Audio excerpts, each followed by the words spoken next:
Bienvenidos todos y todas a nuestro programa En la Balanza. Hoy, a 2 años de haber fracasado, gracias al esfuerzo de los servicios de inteligencia venezolanos, al esfuerzo del pueblo organizado, fracasado una operación terrorista que se estaba realizando contra la estabilidad de la República, contra el pueblo venezolano, contra el gobierno nacional y que ponía en riesgo la seguridad y la paz de la región. Para hablar de este tema, estamos refiriéndonos digamos que a lo que se denominó Operación Gedeón, todas las implicaciones que tiene el terrorismo internacional, el mercenariado como práctica violatoria de derechos humanos y otras formas de violencia que han sido intentadas, se han intentado legitimar por algunos estados que juegan a la tercerización de la guerra, y sobre su impacto vamos a hablar con una invitada muy especial. Tenemos con nosotros a la periodista Anaí Arizmendi. Bienvenida, Anaí, a acompañarnos en La Balanza. Este tema es de muchísima importancia, no solo por el impacto que tuvo, digamos, para el pueblo venezolano en cuanto a experimentar por primera vez de cerca un acto fraguado en otros estados, que además mediaba un contrato de sicariato y un contrato de terrorismo para que esto se lograra. Y para nosotros, pues, fue digamos que un impacto entender que el terrorismo internacional puede tocar a nuestro territorio si nosotros lo permitimos, cosa que no va a ocurrir evidentemente, no lo vamos a permitir, no lo permitimos hace 2 años y no lo permitiremos jamás. La tierra de Bolívar no se toca con ningún interés extranjero que pretenda violentar la estabilidad del país. Anaí Arizmendi, especialista, además activista de derechos humanos, tiene una maestría en derechos humanos y también una maestría, una especialización en integración cívico-militar, que está muy relacionada a, digamos, a esta actividad en la que participó, digamos, una unidad de pescadores para desenmascarar y desarticular algunos de los grupos que estaban formándose para atacar dentro de Venezuela. Es importante tu visión en este tema, Anaí.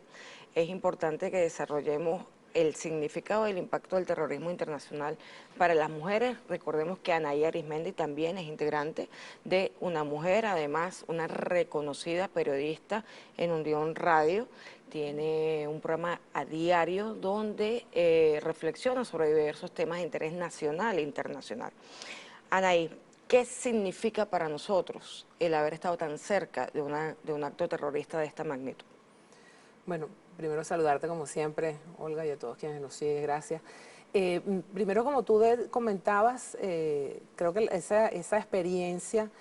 para los venezolanos y las venezolanas significó también abrir los ojos ante una posibilidad real de todos los escenarios cuando planteaba el expresidente Trump, todas las opciones están sobre la mesa, y que para los venezolanos y los venezolanos era muy difícil de creer, incluso hoy hay muchos que todavía lo ponen en duda, primero porque además nosotros somos un pueblo de paz, nosotros somos un pueblo pacífico, nuestro ejército cuando ha salido a nuestro territorio es para defender, para liberar países, no para impulsar o provocar la guerra, y vernos inmersos en ese tipo de escenarios, a pesar de que estamos muy conscientes, y fue parte siempre de ese proceso de pedagogía política del comandante Chávez, de que somos una potencia petrolera, de que tenemos además importantes recursos hídricos, minerales y biodiversidad que nos colocan, digamos, en medio de toda la geopolítica internacional. Bueno, para nuestro pueblo no deja de causar asombro. Y es un debate que en ese sentido, hoy en este contexto, tiene mucha vigencia, porque comienzan a aparecer, además, todos estos días, declaraciones y denuncias. Nuestro representante Samuel Moncada en el exterior, hizo la denuncia, también comienzan a aparecer, además ahora como que está de moda, todos los equipos de defensa de Trump están sacando libros en los cuales además se afirma las declaraciones de Trump y las reuniones de Trump con el equipo de Guaidó en su momento, donde se confirma todo lo que venía denunciando el Ejecutivo Nacional, el presidente Nicolás Maduro, el intento de magnicidio, el intento además de el bloqueo naval completo tanto a Venezuela como a Cuba, la posibilidad cierta, la exigencia de un sector del gobierno norteamericano de que se concretara la acción militar contra Venezuela. Entonces un debate que sin duda tiene vigencia y además sigue latente, porque con los Estados Unidos en su política exterior nosotros nunca podemos bajar la guardia ni descartar que esas no sean opciones que estén sobre la mesa. Más aún cuando estamos en un escenario internacional complejo, donde está toda la situación contra Rusia, contra China, no solo la situación en Ucrania, sino también ahorita al sumarse Finlandia y Suecia a la OTAN, todo lo que va a significar el impacto en la ruta del Ártico y al final todo lo que se está dando por petróleo, y nosotros somos un país, digamos, petrolero, así que más por las malas que le gusta a Estados Unidos promover guerras en el mundo que por las buenas, a pesar de que hay sectores que están promoviendo el diálogo también con el gobierno, es una razón por la cual nosotros debemos estar alerta. Entonces, sin duda significó un momento de mucha reflexión e impacto, porque, bueno, los venezolanos y venezolanas no estamos acostumbrados a este tipo de situaciones, pero también significó un momento importante en que se visibilizó la fortaleza de la unidad cívico-militar, que es una piedra fundamental de la revolución bolivariana y que es en la que luego se denominó también la Guerra de los Puentes,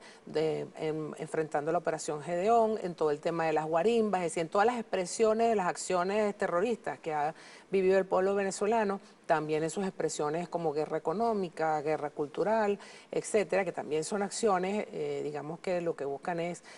implicar terror sobre la población. Bueno, la unidad cívico-militar ha salido victoriosa. Si la capacidad de organización del pueblo venezolano y es esta subestimación del pueblo venezolano, esa ecuación que rompe siempre el juego, los planes, y esta unidad además con nuestro gobierno y la formación del pueblo venezolano que ha venido rompiendo los planes de la política exterior norteamericana y que es lo que sin duda nos caracteriza adecuadamente como una amenaza inusual y extraordinaria, porque es una capacidad de respuesta extraordinaria, si lo ves también a lo largo de la historia y que se fortalece sobre todo por la unidad interna, que es por lo cual siempre el presidente Nicolás Maduro y el comandante Chávez insistían en la importancia, sin duda, de la unidad del pueblo venezolano. Pero además, bueno, se expresa también en la épica de la historia bolivariana, de lo que ha sido también el papel de nuestras Fuerzas Armadas Nacional Bolivariana y conjuntamente con el pueblo desde los años de Bolívar, desde los Cumbe, desde lo que ha sido la resistencia indígena. Y hoy se expresa con con un grupo de pescadores, pero que están formados también, digamos, en todo ese proceso también de unidad cívico-militar, en la expresión de nuestra milicia campesina, pescadora, en todo el territorio, con esa capacidad para dar respuesta, a veces inclusive en situaciones que se podrían decir hasta adversas, porque ahí supuestamente venía todo tipo de fuerza militar en ese momento a invadir o todo tipo de armas. Y sin embargo, bueno, ahí está también la creatividad, el conocimiento del terreno de nuestra gente y por eso es que siempre el presidente, comandante Chávez insistía y el presidente Nicolás Maduro y acertadamente en el tema del territorio. Y por eso es la visión del partido de fortalecerse, por lo menos en el caso del PSUV, en el territorio, la unidad cívico-militar en el territorio, el trabajo de los movimientos sociales en el territorio, porque el tema del territorio es un tema fundamental para poder enfrentar este tipo de guerras asimétricas o multidimensionales. Fíjate que incluso en ese sentido, dando la razón a la reflexión que haces, las relatorías en la Organización de Naciones Unidas que tratan el tema del mercenariado como una forma de desestabilizar y de violar derechos humanos, estas manifestaciones terroristas a través de mercenarios, solo calan en países que tienen debilidades o que tienen una desestabilización importante en lo económico, en lo moral, en lo militar. Y eso es lo que precisamente querían lograr en Venezuela para después tener el éxito de estas operaciones. Estas operaciones no tienen éxito porque el Estado es un Estado fuerte, con unas instituciones sólidas, con un pueblo y una Fuerza Armada Nacional Bolivariana sólida en sus principios y en sus mecanismos de integración, como tú bien dices. Es decir, parte del fracaso de estas operaciones terroristas en nuestro territorio es precisamente que tenemos y hemos logrado, a partir de haber llamado al presidente Nicolás Maduro a la constituyente y todo el proceso del 2017, haber rescatado la paz y la estabilidad que intentó ser socavada por estos grupos previos que también de naturaleza terrorista intentaron desestabilizar. Anaí, nos vamos a ir a un corte en este momento, perdona, y vamos a retomar con mucha fuerza el tema en el próximo segmento, porque me interesa que analices sobre todo el tema del mercenariado en la operación Gedeón, porque fue muy impactante que estuviera un contrato, que estuviera firmado por personas que estaban allí involucradas, que en algún momento una de ellas fue electa diputado y que hizo parte de una componenda en esta guerra multidimensional, y vamos a tratar el tema. Nos vamos a un corte y seguimos hablando con la doctora Anaí Arismendi.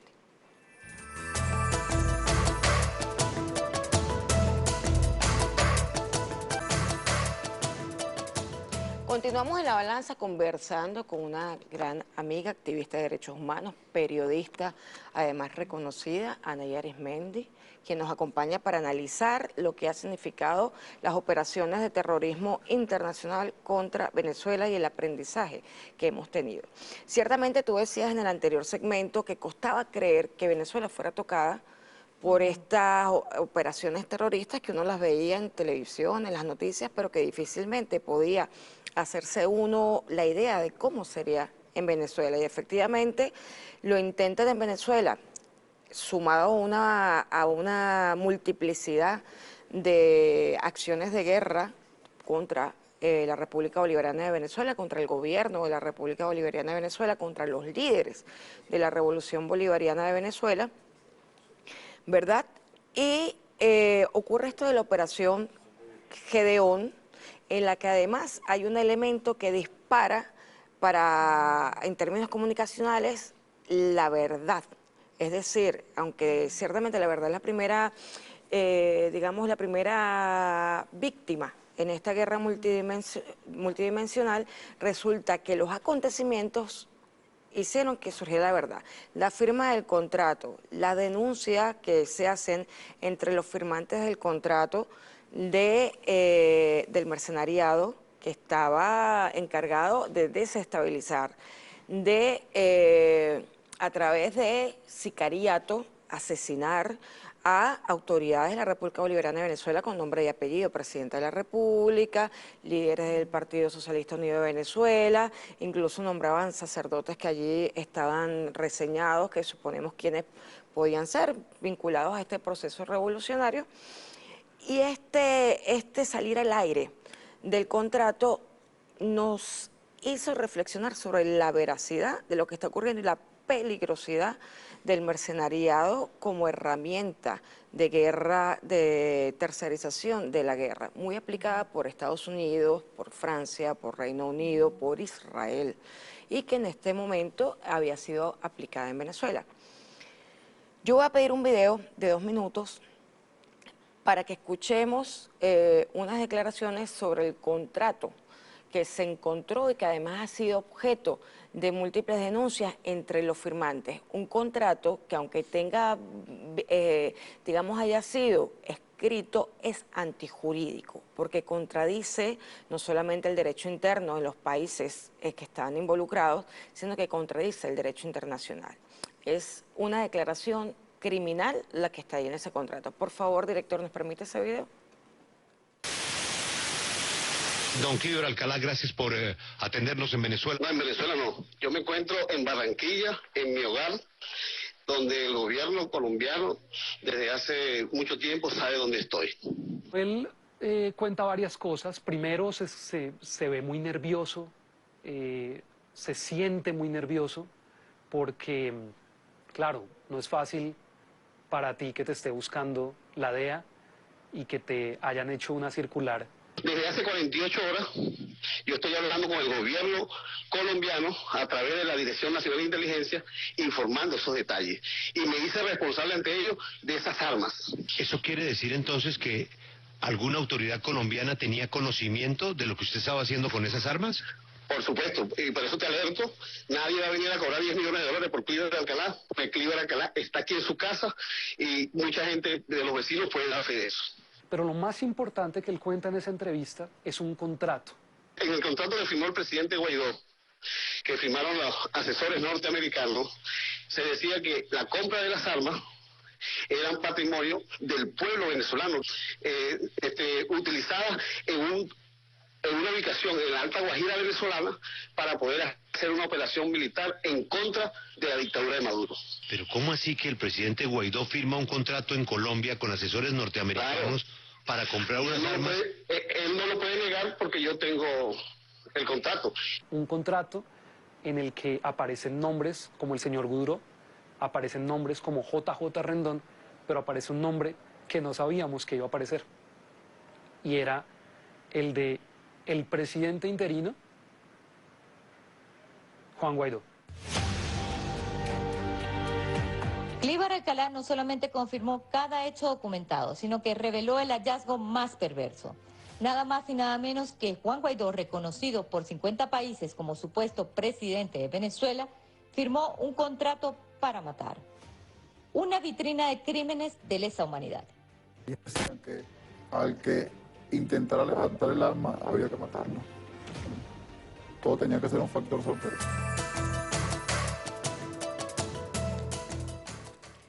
Agradecemos además este documental hecho por la periodista Madeleine García, que hizo una investigación muy interesante sobre los hechos vinculados a esta operación terrorista. Allí veíamos, Anaí, que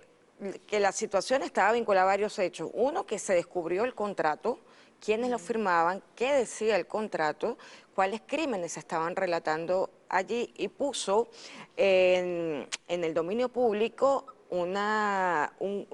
digamos que, como dice la periodista, la vitrina de varios crímenes que se estaban cometiendo. Y a la par, los vinculados, como el caso de Cliver Alcalá, decide contar parte de la historia. Él que estaba protegido en Colombia, que estaba vinculado a la DEA, o sea, todas las vinculaciones que allí había. ¿Qué sucede? Que este contrato antijurídico, repetimos, que viola el derecho interno y viola el derecho internacional, resulta que permitió que los venezolanos entendiéramos que esto no era un juego, que esto en realidad estaba ocurriendo con estos personajes que habían tratado junto a Estados Unidos y Colombia acabar con la paz de la República y con ella la paz de la región, porque Venezuela es clave en el sostenimiento de la paz de la región. Háblanos un poco de esa situación y el impacto que pudo haber tenido de consumarse semejante acto terrorista. Bueno, primero el impacto que pudo haber tenido ha sido realmente fatal para el pueblo venezolano, porque estamos hablando de una contratación, un acuerdo financiado por el imperialismo norteamericano, por Washington, avalado por el narcotráfico colombiano y con sectores apátridas venezolanos, que establecían además situaciones de magnicidio, de asesinatos colectivos, de persecuciones selectivas, de incluso volar infraestructura, es decir, varios de los que está establecido en negro sobre blanco en ese llamado contrato implicaba, iba a traer miles de muertes en el país y miles de heridos y dolor y luto para la familia venezolana, de manera que sin duda, aparte del robo y el saqueo de nuestros recursos, se coloca además el petróleo venezolano como parte de garantía. Es decir, volver nuevamente a ser colonia prácticamente norteamericana, la entrega de nuestros recursos. Es decir, que un contrato que de haberse concretado, o de haberse concretado cualquiera de los planes, porque Venezuela ha sido un laboratorio constante, permanente, agredida permanentemente en nuestra nación, para, digamos, intentar quebrar nuestra soberanía y desestabilizar el gobierno, implicaría luto para la familia venezolana, muerte, pobreza, retroceso. manera que sin duda este es un elemento que es importante siempre reflexionar, visibilizar y tomarlo en cuenta, porque bueno, está también toda la transmediática aliada a la derecha venezolana, sectores radicales de la oposición, que siempre que buscaron naturalizar, minimizar, incluso hacer burla o burlarse de este tipo de situaciones que hoy nuevamente, con las denuncias recientes que aparecen, con las desertificaciones de documentos que han venido apareciendo, con libros que han escrito incluso personeros que fueron del equipo de defensa o cercanos a Donald Trump, ratifican nuevamente de que estos hechos estaban sobre la mesa, es decir, eran operaciones que se iban a desarrollar realmente y que no lo logran hacer por digamos la valentía y la forma como el pueblo venezolano, nuestra Fuerza Armada Nacional Bolivariana, nuestros grupos de inteligencia y el gobierno nacional le da respuesta oportuna y va develando incluso de manera también oportuna, como ahora lo hace el presidente Nicolás Maduro recientemente, cuando declara y alerta a la nación que debemos estar atentos, y sobre todo los cuerpos policiales, las Fuerzas Armadas, de posibles intentos de actos terroristas, de lanzamientos de granadas o de ataques a instalaciones, como ha sido siempre el estilo colombiano. Es decir, nuestro gobierno siempre ha estado también alertando un paso adelante, y eso dice mucho sin duda de la unidad cívico-militar y la fortaleza de nuestro gobierno y de la inteligencia social, porque ahí también participa, bueno, la gente. Recordemos que inclusive las operaciones de intento de magnicidio, por ejemplo, en la Avenida Bolívar, el papel que jugó, y como siempre ha jugado, nuestro pueblo venezolano y las mujeres en la vanguardia de ese proceso. Las mujeres que estamos, además, que somos la fuerza organizativa fundamental en el territorio, en todas las expresiones de organización, le llevamos el pulso a la economía, le llevamos el pulso al tema organizativo, le llevamos el pulso al tema formativo y evidentemente le llevamos el pulso a qué es lo que está ocurriendo en el territorio y cualquier situación que deba tomar mecanismos de prevención o articulación. Pero este también es un contrato que pone en la mesa la reflexión que siempre también nos colocaba el comandante Chávez y que hoy es absolutamente vigente, que es el tema de la necesidad de refundar, revisar los organismos internacionales de derechos humanos. Porque además no son situaciones nuevas, es decir, estamos hablando en el caso de Colombia no solo de las 7 bases militares, sino de alrededor de casi 300 bases, que las podemos llamar así también, de centros de formación de paramilitares a nivel mundial, y que además comienzan, entre comillas, a dar sus frutos. Hemos visto cómo en muchas de las guerras que se están dando situaciones aparecen paramilitares de origen colombiano, de origen chileno, que han estado entrenados en Colombia. El contrato, además, en el caso de Cibercode implicaba un alto porcentaje por la formación de paramilitares, y eso viene desde los hechos cuando la hacienda de Actari, para la intención de asesinar al comandante Chávez. Es decir, son años previos también de experimentos de formar paramilitares para este tipo de operaciones que ahorita, bueno, se tratan de hacer con mayor desarrollo y mayor tecnología, también con el narcotráfico colombiano financiando. Entonces, son situaciones que tienen tiempo en el tapete y que lamentablemente las organizaciones internacionales, en este caso Naciones Unidas y otros, no logran realmente la suficiente fortaleza para sancionar y para erradicar ese tipo de prácticas. Recordemos que incluso la posibilidad de debatir este tipo de convenios son muy tímidos. El tema de los mercenarios comienza a ser discutido ahorita a nivel internacional, pero todavía son como que instrumentos que todavía se quedan muy cortos para lo que ya actualmente es la realidad mundial. Y en el caso nuestro, evidentemente también ayudan mucho los procesos de integración. El proceso de integración latinoamericano de nuestros pueblos y de la manera de cómo ya veníamos reflexionando sobre el tema de las Fuerzas Armadas y el tema del paramilitarismo. Eso ha sido sin duda un proceso de pedagogía política a nivel internacional, geopolítico, desde nuestro comandante Chávez, que también, bueno, nos dio muchísimos elementos a nosotros y a la región para también entender lo que esto significa, porque como tú decías, ciertamente son situaciones que no colocan solo en el tapete la desestabilización de Venezuela, sino también lo que podría ser la desestabilización de toda la región. Y eso, y lo que en ese sentido juegan los grupos de solidaridad, porque ningún pueblo quiere una guerra en nuestro continente, más bien la lucha es por ratificar una y otra vez, como fue la declaración de la CELAC, que nuestros continentes son continentes de paz, que en este momento está en una situación muy delicada por lo que es el carácter de aliado estratégico que se le ha dado a Colombia dentro de la OTAN, que le ha reconocido además los Estados Unidos, y que es un reconocimiento que le permite comprar todo tipo de armas modernas, acceder a todo tipo de créditos, supuestamente para la seguridad de la región, para su defensa, y bueno, y de ahí también la complejidad y la importancia ahorita de las elecciones presidenciales y qué va a pasar con toda esa serie de elementos que están en la mesa y sobre todo la posibilidad de reabrir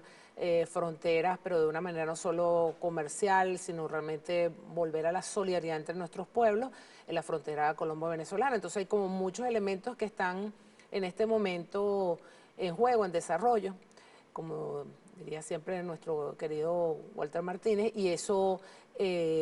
significa por eso la importancia de reflexionar sobre lo que es esta fecha y lo que significó este contrato. Y además, evidentemente, el tema siempre de la necesidad de que no haya impunidad, ¿no? De que hay grupos apátridas, que estamos hablando de un supuesto presidente interino, de todo lo que fue una gran mafia de venezolanos y apátridas que siguen robando, que siguen operando a nombre de una supuesta presidencia que la misma oposición, sectores de oposición no terminan de demarcarse y que es un juego que está ahí latente. Entonces ahí evidentemente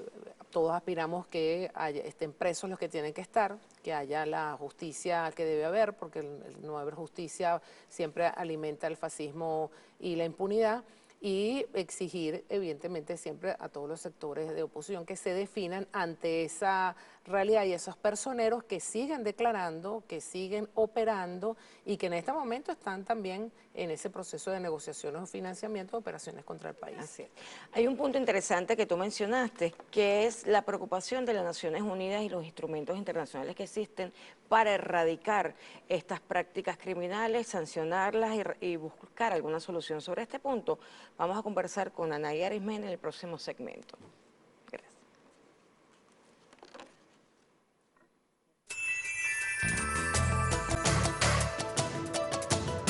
Regresamos en la balanza con la doctora Anaya Arismendi, que nos acompaña para reflexionar sobre el significado de las operaciones terroristas, sus implicaciones y las soluciones que se deben dar a estos problemas que amenazan no solo los derechos humanos en gran medida, porque además son violatorios,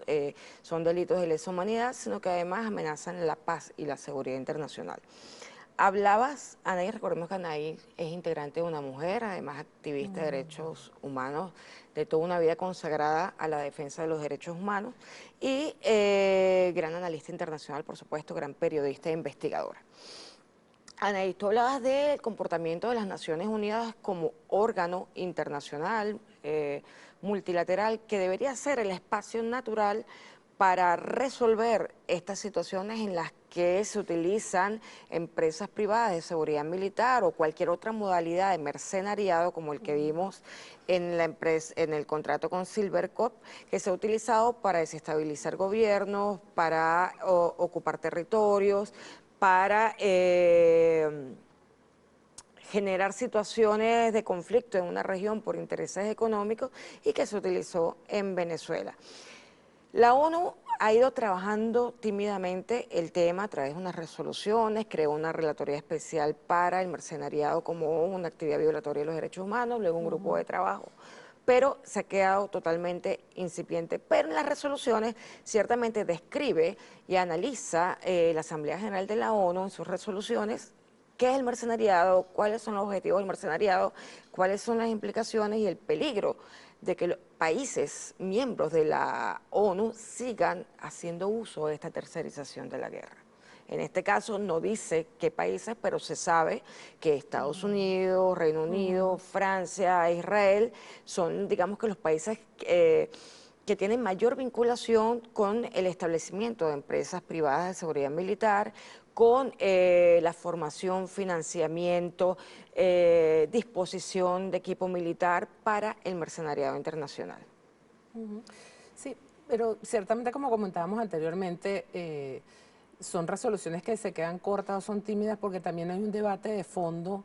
que no termina de resolverse por todos los intereses que tienen implícito, que es el tema de la responsabilidad de los privados en materia de derechos humanos, que hasta ahora siempre la responsabilidad fundamental se le da, digamos, al Estado y todo el debate que hay. Y en el caso venezolano, bueno, tiene muchísimas expresiones. Estamos hablando, por ejemplo, desde el sabotaje petrolero, desde el sabotaje en ese momento de todo el sistema educativo, la participación en el sentido de organizaciones, partidos políticos, es decir, de privados en la violación masiva de derechos humanos, cuando estamos hablando, por ejemplo, con la expresión de las guarimbas o los actos terroristas, es decir, en todas estas expresiones de tercerización de la guerra, es dejarle a sectores privados, financiados, las violaciones masivas de derechos humanos, a pesar de que son delitos que evidentemente violentan, digamos, son delitos de lesa humanidad. Entonces, ahí hay un debate que debe profundizar, digamos, el mundo y en el cual Venezuela también ha venido insistiendo. Y producto sobre todo del marco de estas guerras híbridas, estas guerras multidimensionales, en la cual entonces participan otros actores, además de todo el papel que también juegan los medios de comunicación, donde también hay operadores, digamos, privados. Y eso también lo señalaba en su documento Barack Obama en su momento, cuando decía cuando presentó a la prensa cómo debía ser el ejército de Estados Unidos para el 2021 en su momento, y decía, bueno, fundamentalmente la guerra se trasladaba a los medios de comunicación, es decir, el gran ejército iban a ser las redes y había que hacer grandes inversiones en propaganda, y es lo que hemos visto todo este tiempo con todo este tema de las convocatorias a través de las nuevas tecnologías, de todo el tema de las llamadas revoluciones de colores, etcétera, y que ahorita también tiene un momento de mucha complejidad, en el cual también en Naciones Unidas hay debates que todavía se quedan cortos sobre qué hacemos ante un mundo actualmente hiperdigitalizado, después de todo lo que ha sido la pandemia, donde no hay realmente libertad, a pesar de que tú pudieras, la gente piensa que hay, por ejemplo, en plataformas como Twitter, YouTube y otras, que estamos gobernados por 5 familias, en este caso 5, muchos de ellos jóvenes, supuestos jóvenes, grandes empresarios, los más ricos de sus países, que son los que inclusive están determinando qué es lo que se dice o no se dice a través de los medios de comunicación y están legitimando mensajes de odio, misógenos, patriarcales, fascistas y, bueno, parte de todo esto discriminatorio, de todo lo que se está dando también, digamos, en este mundo de la cultura digital, que juega un papel fundamental. Porque además, bueno, nosotros lo hemos conversado en otras oportunidades, por ejemplo, en el caso venezolano, el papel que jugó todo este tipo de operaciones de información contra la infancia venezolana, es decir, desde cuando se les decía a los muchachos que no iban a ver la Navidad, no iban a comer hallacas, sino caía Chávez, cuando había toda la situación de saboteo y cacerolazo en las escuelas, después estos mismos muchachos cómo fueron el odio que se les sembró a la familia, el temor por el tema de la patria potestad, después vinieron otro tipo de operaciones como el tema del odio entonces en el territorio, en la comunidad, es decir, son años de preparaciones para este tipo de situaciones de guerra que hoy esperan más bien concretarse en acciones ya militares concretas, pues, que es prácticamente, en el caso venezolano, fue toda una operación de toda una generación, hasta terminar o estar ahorita en la fase de la migración inducida, de que, bueno, de que el país hay que irse, que el país no hay que tener esperanza, no hay que tener oportunidad, de quebrar a la familia, que juega un papel fundamental en la seguridad integral de un país. Entonces, son operaciones muy complejas, que tienen muchas aristas en las cuales, bueno, hay muchos debates también a nivel internacional y Naciones Unidas hay que seguir empujando para que juegue un papel fundamental y poder dotarnos de resoluciones que luego también podamos garantizar que sean aplicables. Porque, bueno, ahí está incluso ahorita el tema con la cumbre de las Américas, es decir, el debate que daba nuestro comandante Chávez y otros líderes en América Latina de cómo Estados Unidos piensa que porque Naciones Unidas está en su territorio y además lo financia, bueno, ejerce poder en las políticas que ahí se desarrollan. O la cumbre del ALBA, como la cumbre, perdón, de las Américas, como se va a realizar en Estados Unidos ahorita en junio, entonces pensar que tiene el derecho de excluir, en este caso a Venezuela, Cuba y Nicaragua, y bueno, la respuesta contundente que ha tenido por parte de todos los países latinoamericanos, porque ese debate están los pueblos, están los gobiernos, el debate que tiene que ver al al final también con la soberanía. Entonces, creo que ahí tenemos un momento bien importante, bien interesante y sobre todo, bueno, que tiene tiempo en todo lo que tiene que ver con Naciones Unidas y en la desigualdad estructural que tiene, donde hay 5 países que tienen poder de veto y entonces pasan años y la mayoría de los países del planeta dicen que hay que levantar el bloqueo a Cuba o que Palestina debe ser un Estado reconocido y se dan las situaciones que lamentablemente se están dando. No, y ahora que digamos que Venezuela tiene los elementos de convicción para presentarlos en grupos de trabajo del mercenariado, presentarlos ante el Consejo de Derechos Humanos, ante el Consejo de Seguridad, efectivamente la desigualdad nos afecta porque nos va a ocurrir como el otro día que no pudimos votar porque estábamos, digamos que estamos retrasados en el pago porque, bueno, estamos bloqueados y nos cuesta hacer honor de nuestros compromisos, ¿no? Como ese tipo de situaciones que, por ejemplo, de gran hipocresía, donde la Corte Penal Internacional por lo menos cierra una investigación en Colombia, agiliza, donde se están asesinando un líder social, una lideresa social cada 2 días, y entonces mantiene la amenaza de una investigación contra Venezuela. Eso es parte de un escenario y de muchas de las hipocresías que se están dando en los escenarios internacionales que lamentablemente favorecen condiciones de guerra y de posible mucho dolor para nuestros pueblos, y de ahí la importancia de lo que ha sido la propuesta de la diplomacia de los pueblos venezolanos, del tema de la paz y de todo el esfuerzo que como país hemos venido realizando, inclusive para mantener el valor de la paz. Yo creo que el presidente Nicolás Maduro cuando lo reitera, lo reitera además en toda su dimensión y debemos siempre seguir haciendo pedagogía política para que eso no se olvide, la importancia que tiene y que tiene para Venezuela el tema de la paz. Con todo lo que hemos pasado, con casi 600 medidas coercitivas unilaterales, el lograr mantener la paz en situaciones tan complejas, haber vivido todo tipo el manual de la CIA y un libro más que habrán hecho solo para Venezuela, y operaciones como este tipo, las operaciones Gedeón, que fracasó ante la unidad cívico-militar y ante la nobleza, la hidalguía, la preparación, la conciencia, la organización del pueblo venezolano y bueno, y al frente también en su vanguardia las mujeres. Ciertamente, Anaí, son más de 20 años intentando instalar a través de diferentes operaciones el chip del fascismo en Venezuela, en nuestras comunidades, a través de diferentes, no solo operaciones psicológicas, sino a través de la guerra económica acompañada de las operaciones psicológicas. Toda esta situación fue, digamos que, alimentando ese chip que se nos ha ido instalando para reconocer al que busca el bien común como un enemigo. Háblanos un poco del gran esfuerzo que hace, bueno, el Gobierno Nacional, mi reconocimiento al Gobierno Nacional, a las instituciones del Estado en su conjunto, por haber logrado enfrentar, como tú bien dices, esta andanada de ataques de diferentes formas a las instituciones, a la posibilidad de hacer uso de los recursos, a la estabilidad de las familias, a la estabilidad psicológica de las mujeres, porque de verdad se ha hecho un gran esfuerzo para enfrentar esa situación. Y ciertamente, como tú dices, estamos en un momento de estabilidad, de paz, pero una paz que tiene que seguir construyéndose y desinstalando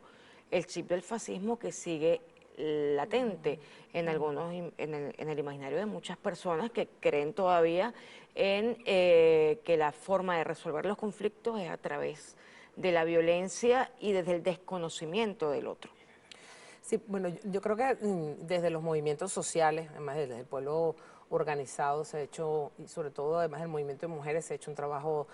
constante, importante, porque la lucha por la erradicación de la violencia en cualquiera de sus expresiones y rostros es una lucha fundamental para consolidar la paz. Porque esta cultura de la violencia, sobre todo importada o que se ha querido expresar y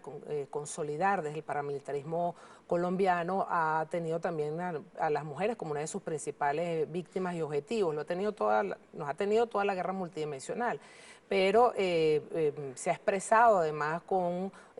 culturas foráneas, expresiones de violencia de género, de intentar inocular en la familia, en la juventud, que no son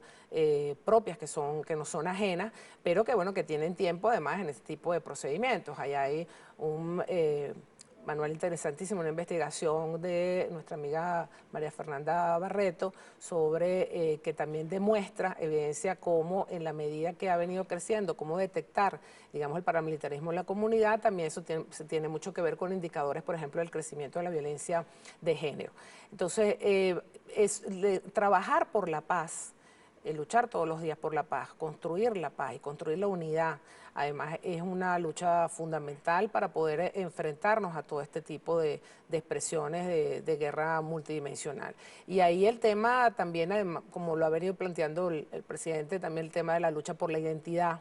la lucha por lo que nos une, el tema de profundizar en todo el tema cultural, porque son elementos que todos los días se están trabajando en función de generar, de naturalizar la violencia, de hacerla divertida, de hacerla banal, y ahí compites además con todo el tema de la industria cultural norteamericana, que desde hace tiempo te vende un modelo de vida, un modelo de sociedad, donde importa más el tener que el ser, y donde para el tener todo es válido. Y un modelo de cultura donde, bueno,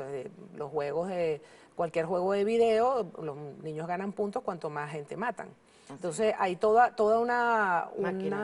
un paquete, digamos, que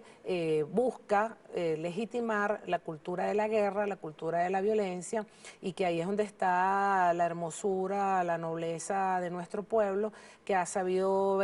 vencer a través de, bueno, de ser un pueblo profundamente amoroso, solidario, valores como la solidaridad, valores como lo colectivo, que es lo que sustenta una revolución, sin duda son fundamentales y deben ser además un proceso también constante de educación y en la organización de todos los días. Ahí, bueno, la organización del pueblo, en el caso de la organización de las mujeres, ha jugado un papel fundamental, porque el presidente en estos días decía o nos invitaba a reflexionar sobre cómo es el feminismo venezolano, y hay mucho debate al respecto, pero sin duda es un feminismo además profundamente amoroso, solidario,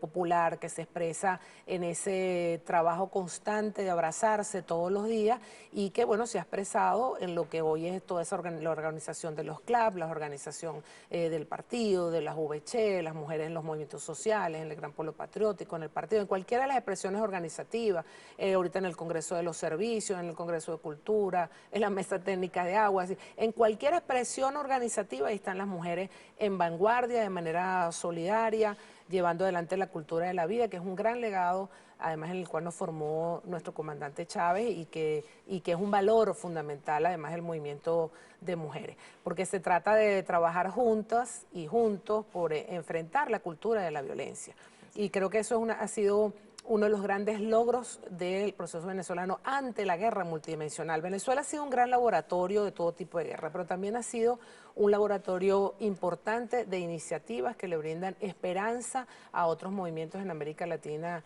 y el mundo. Y esperanza es porque demuestra que las guerras asimétricas se pueden vencer, golpean, duelen ciertamente, pero se pueden vencer. Así es. Anaí, nos tenemos que despedir. Gracias por habernos acompañado en tu reflexión, tu experiencia, tu conocimiento sobre esta materia y sobre muchas más materias. Queda pendiente unas cuantas invitaciones para ti, esta es tu casa. Y nosotros nos despedimos, evidentemente recordando que en la familia es importante resaltar los valores, los principios bolivarianos, recordar que tenemos una patria soberana que hay que defender de la planta insolente que intenta o que ha intentado en muchas oportunidades ocupar nuestra soberanía, ocupar nuestro terreno, ocupar nuestra conciencia. Nosotros nos despedimos y gracias por acompañarnos, Anaí. Gracias a ti.